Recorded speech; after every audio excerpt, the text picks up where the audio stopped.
The Nintendo Switch 2 is finally here. I don't want to play with you anymore. It's been about a week since I've had my hands on this console, and so I feel pretty qualified to talk about it. I mean, yeah, sure, a bunch of other Nintendo YouTubers have also put their grubby hands on this console and are also talking about it a week later, but I feel I can doubly talk about it because I have done anything and everything this console had to offer, including the mouse mode. But let's not rush into things. Let's talk about the hardware itself. Now, the hardware itself feels extra premium. I don't know how else to describe it, but pulling it out of the box and seeing how big the console was a genuine surprise to me. On top of that, the Joy-Cons are massive. You know, they don't feel massive when you're holding them, but when you compare them to the Switch 1, it is night and day. Not only that, they snap into the console now, and it took a lot of getting used to. It is kind of weird how you go from the iconic switch down, switch up, you know, and then you go from click, clack into out. It's a little weird. It's kind of weird to get used to, but it does feel quite satisfying to put it in. But I am going to miss that iconic switch in, switch out. But hey, I barely use the Joy-Cons as is, so it's not really going to bother me. And hey, as of me recording this video, my Pro Controller just came in, and oh my god, I love this thing. Let's talk about this thing. It's roughly the same, even though you have this weird C button kind of right next to the right joystick, so it's a little weird. But it's kind of the same thing of what you expect. It also feels very premium as well, and it feels nice. And the sticks also really feel nice as well. Other than that, though, it's mostly the same. You got an audio jack and a C button and two programmable buttons.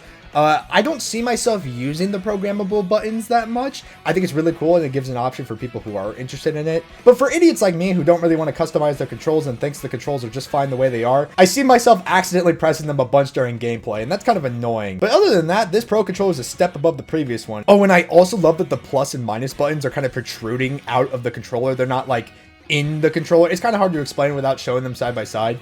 But they're sticking out this time, and it feels so nice. Same with the D-pad. It doesn't feel as rough as the old one did. It just feels like a normal D-pad. It's hard to explain. But of course, you also have other control options as well. You got the Joy-Cons and the Joy-Con grip. The Joy-Cons feel about what you expect. It's literally the same thing with a C button, and it actually fits in my big, meaty hands this time, so that's pretty cool. But then you also have the grip as well. And the grip is a little weird. I was talking about it earlier with the Joy-Cons no longer sliding in and switching in and out. They now magnetically stick together, and you can kind of see it in this footage here.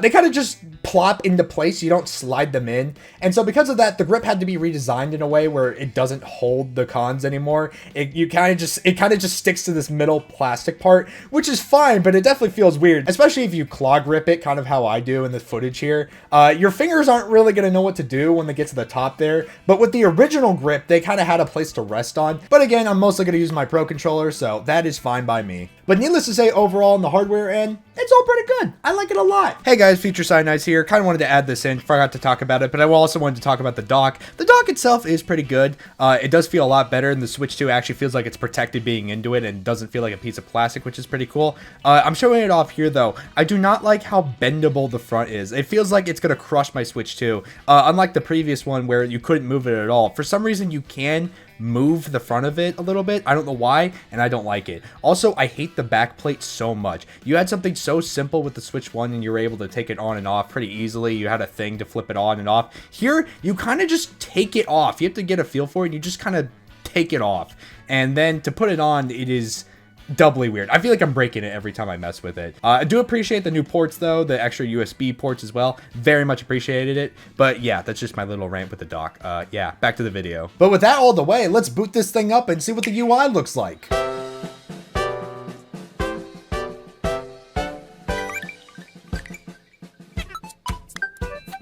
Oh.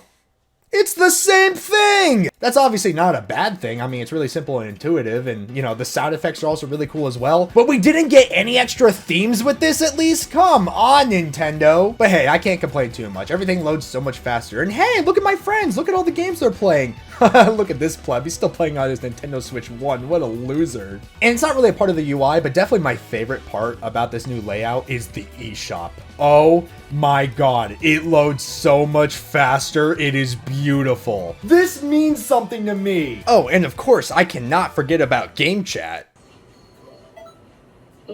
Yo, what up, Bobby? What do you think about the Nintendo Switch 2 and the game chat? Oh, this is a video type thing. No, totally not. No. They just blow.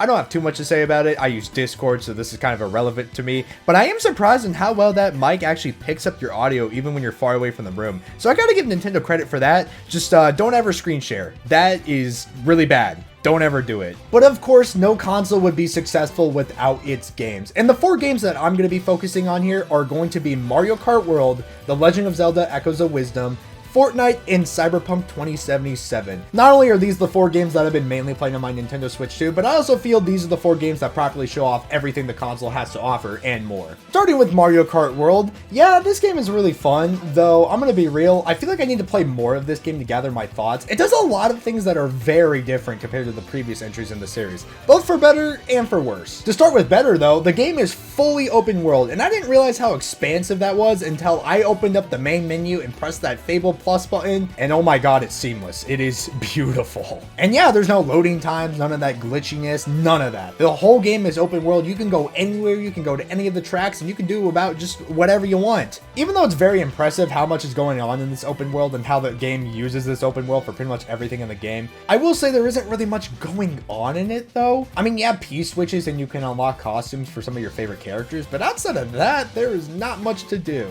Oh, and speaking of the characters, yeah, this roster is massive. I mean, yeah, it's really cool that we have a bunch of characters and a bunch of outfits and a cow, but it is a little weird that the roster seems a lot bigger than it is, purely for the fact that the costumes aren't in a separate menu. They're all on the character select screen as their own separate slots, alongside the random NPC characters you can get with the Kamek item. I really don't mean to point the finger at other kart racers out there, but one of these games lets you play as Hatsune Miku, and the other lets you play as Sidestepper.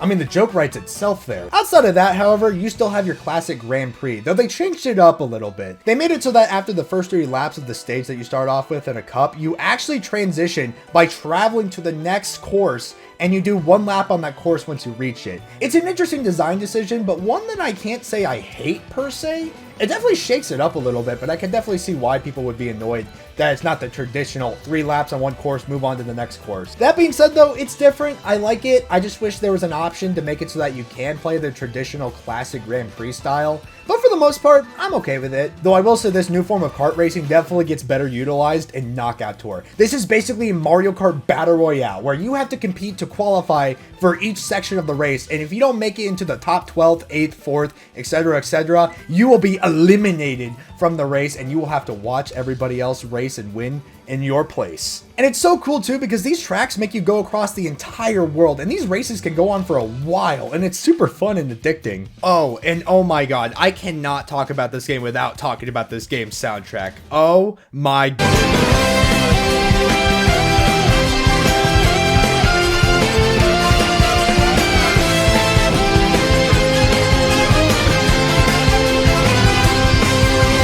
But like I said at the beginning of this section, I feel like I need to play more of this game. I have put in a good 25 hours in this game, but to be honest, this game is doing so much different that it's kind of hard for me to put my finger on my thoughts for this game. But despite all that, I think this game was an amazing launch title. I think it showed off perfectly everything that the Switch 2 can do and more. And while I do think the game is amazing, I definitely don't think it's $80 amazing, but I could definitely see Nintendo pricing this at $70, and I would totally agree with it after playing with it. Before I move on though, I just want to highlight the Nintendo Direct that they had for this game. Oh my goodness, did it undersell just how massive and fun and addicting this game is. Never have I watched a Direct come out of it thinking so negatively of a game, and then I go to play said game and I have the time of my life. Seriously, that Nintendo Direct was false advertising if I've ever seen any. Now, of course, if the only new thing you could play on the Nintendo Switch 2 was Mario Kart World, that would be really bad. But thankfully, Nintendo gave us some other games to play. What the hell is a Nintendo Switch 2 welcome to? So a lot of the games on the Nintendo Switch 1 got some free content updates, and one of the games that caught my eye was The Legend of Zelda Echoes of Wisdom. Now sure, there's other titles that got way more impressive buffs, like The Legend of Zelda Breath of the Wild and Tears of the Kingdom or Sword and Shield, but The Legend of Zelda Echoes of Wisdom interested me a lot because A, I did not play it at launch, and B, I heard the game actually stuttered. The game does go to 60 frames, but apparently it would drop all the way to 20 in some instances, and I heard it wasn't that good. And so I kind of held off on the game for that reason, and boy am I glad I did that, because now I'm playing through it now, and it's like I'm playing a brand new Zelda game on launch, and it's kind of amazing. And I'm not going to go too in depth about this game. I mean, this game has been out for a while, but apparently this game works a lot like Tears of the Kingdom, where you have to select from your Echoes menu, and you have to select which monster or object you want to summon, and there wasn't really an efficient way to sort your favorites or which one you wanted to summon specifically. And so that's kind of the cool thing about playing this version first, not the original version. But they added a favorites menu where you can basically favorite any of the echoes that you like to use repeatedly. And I could just hit the favorites tab and all of a sudden all my favorite items that I like to use frequently just show up here in this tiny little menu, so I don't have to sort through looking for them all the time. Apparently this was one of the major criticisms against this game that a lot of gamers didn't like about it. And here I am making the game so much easier for myself because I have this favorites menu. And I feel so glad that I held off on buying the game because of that. But let's talk about other games that got better thanks to the Nintendo Switch 2. Fortnite. No! 1 HP! Are you out of your mind? Now, if you're one of the people that got the Nintendo Switch version of Fortnite back in Chapter 1, Season 4 in 2018, yeah, oh my god, it doesn't take a genius to tell you that this looks like crap! So when a Switch 2 version of Fortnite got announced, needless to say, I was a little skeptical. But now that I've had my hands on it, oh my god, I never want to go back. Yeah, sure, it's not as good as PC or the PS5, but oh man, it's stable and it runs so well, and oh my goodness, I can't believe that there's an actual viable handheld version of Fortnite that you can play now. I mean, there's also mobile, but mobile just came back recently. It's been gone for nearly half a decade, so I'm not counting that. But not only did we get a better version of Fortnite with this update, we also got mouse controls. I don't like this. Yeah, so one of the new gimmicks that the Joy-Cons have that I purposely avoided talking about until now is the mouse feature, where you can basically flip the Joy-Cons on their side and use them like mice, like computer mice. Yeah, it works. It's not the best, and only a select few games actually utilize the feature like Fortnite and Cyberpunk. But hey, you know, I'm playing the game right now using the controllers and I already have about 5 kills on the board. I think I'm doing pretty good.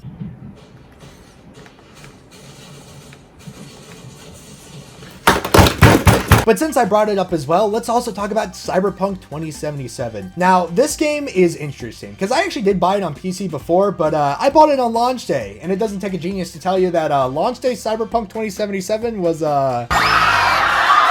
But I heard that CD Projekt Red has gone back and fixed most of the problems with the game, so hopefully it's in a decent state. That being said, while I haven't really had the chance to use the mouse mode on the thing yet, I will say the game itself runs so good on the Nintendo Switch 2. Yeah, of course, obviously the game's gonna run better on PC and PS5, but it's a handheld version of Cyberpunk 2077, one of the biggest games of the 20th century, and it's running so good on the console, and it honestly brings a tear to my eye. I'm not gonna get into it in this video, but with the introduction of game key cards as well, I'm also shocked that they somehow managed to fit this entire game onto the cartridge, and I think that's something special and worth celebrating. And so because of that, I wanted to support the developers, and I decided to buy the game and try it out. And it's looking great!